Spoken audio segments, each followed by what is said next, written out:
महाराज जी दीक्षा गुरु के ऊपर प्रकाश डालें। श्रीमन नारायण वाराणने दीक्षा गुरु, शिक्षा गुरु दोनों के बारे में कहा गया है कि दोनों मिलकर भौतिक संसाधन और स्वर्ग प्राप्ति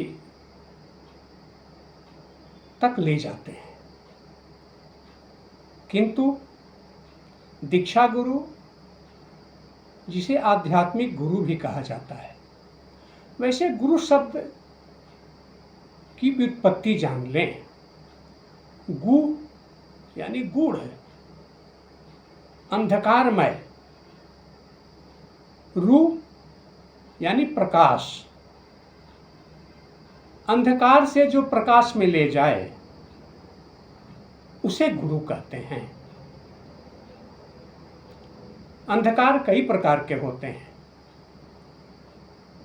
एक अज्ञानता रूपी अंधकार और एक आधा ज्ञान है आधा नहीं है, वो अंधकार, अधकचरा ज्ञान अंधकार। इन सारे अंधकारों को जो दूर करे वो आध्यात्मिक गुरु यानी दीक्षा गुरु होता है। उस गुरु के महत्व, गुरुर्ब्रह्मा गुरुर्विष्णु गुरुर्देव महेश्वरः गुरुर साक्षात पार ब्रह्मा तस्मै श्री गुरवे नमः। वाराणने गुरु को ब्रह्मा कहा गया है, गुरु को विष्णु कहा गया है, गुरु को महेश कहा गया है, और गुरु को तो ब्रह्मा विष्णु महेश से भी ऊपर पार ब्रह्म कहा गया है। क्यों कहा गया? इसलिए कि गुरु ही एक ऐसा इस पृथ्वी पर सहारा है जो ईश्वर का दर्शन करा सकता है, जो भगवान का दर्शन करा सकता है।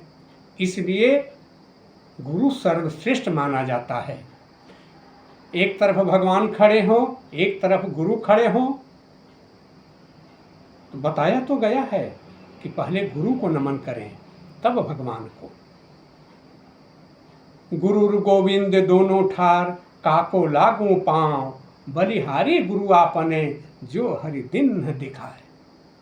यहाँ गुरु को बलिहारी जाने की बात की जा रही है, गोविंद के चरणों में लिपटने की बात नहीं कही जा रही है। यानी भगवान भी खुश होते हैं तभी जब गुरु का सम्मान बढ़ता है शिष्य के द्वारा। अगर शिष्य गुरु का अपमान करके भगवान के प्रति अग्रसर होता है, भगवान गुरु दोष से दूषित शिष्य को कभी नहीं अपनाते।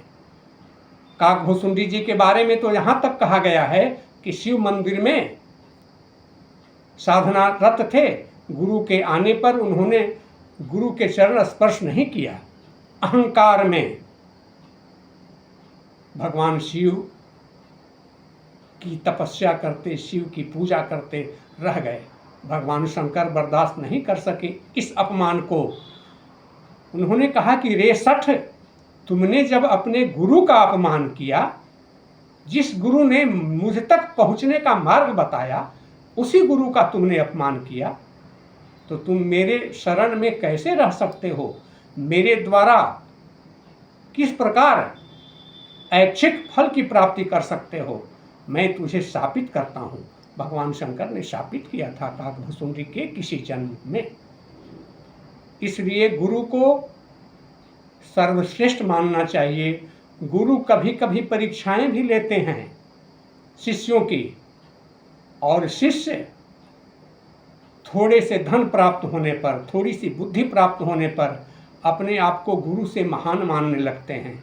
ये उनके पतन का रास्ता है, ये उनके पतन में जाने का मार्ग प्रशस्त करता है। उनका अहंकार, उनकी अज्ञानता, उनकी छोटी सी बुद्धि उन्हें पतन के गर्त में ले जाता है।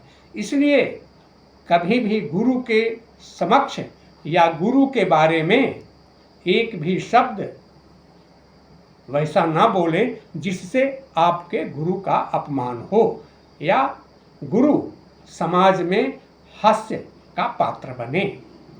श्रीमन नारायण। श्रीमन नारायण।